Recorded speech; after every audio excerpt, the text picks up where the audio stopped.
Welcome back, YouTube, to Peterson Auto. As you can see, the Windsor is in the Mustang. Pretty cool, huh? We do have an issue where right here the turbo's contacting the hood. And I drill a hole through the hood. It's a little closer than I thought there. Whatever.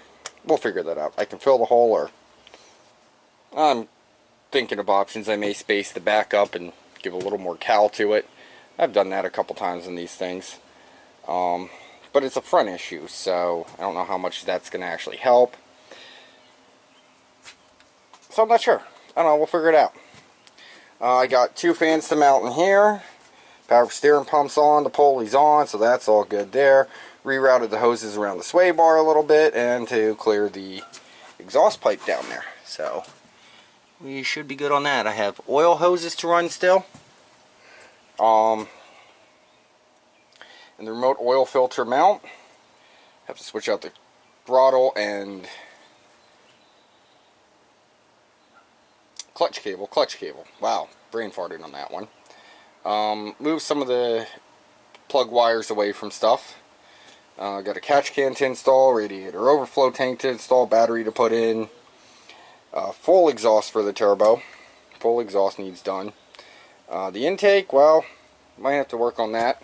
The one I had, it would probably sit right where the radiator is, so might have to work on that just a little bit.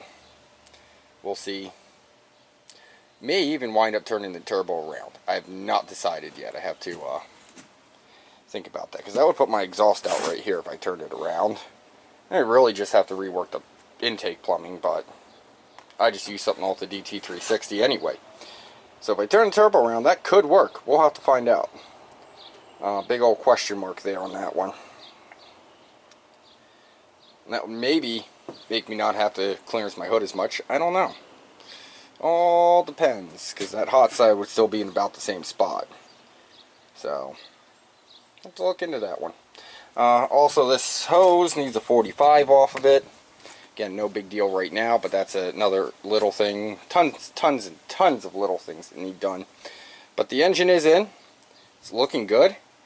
And we're going to keep stabbing her together. Tomorrow I may have another day working on this and see what I can come up with and figure out a transmission issue. So I either got to buy a new one or buy a used one.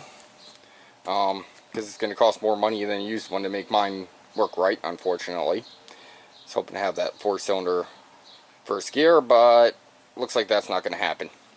As far as wiring goes, I actually have two wires here hot in the ground, which I might connect the Vitech system to for power. I'll have to look to see if the hot's and always hot. You know, heater hose, throttle cable, all the little stuff, and we'll have a running engine, so it's not too far off. The other thing is radiator hose. Yeah, that's going to be an issue. There's the turbo in the way. So, again, if I clock the turbo, it may just fix, not clock, but rotate the turbo, it may just fix that issue too. And then all I got to do is make a pipe for the, to go to the intake. So, I don't know. I'm thinking about clocking that turbo. We'll see how that goes. Either way, Windsor in a Mustang with a junkyard turbo. And, yeah, that's it. Thank you for watching. Please like, comment, and subscribe to Peterson Auto.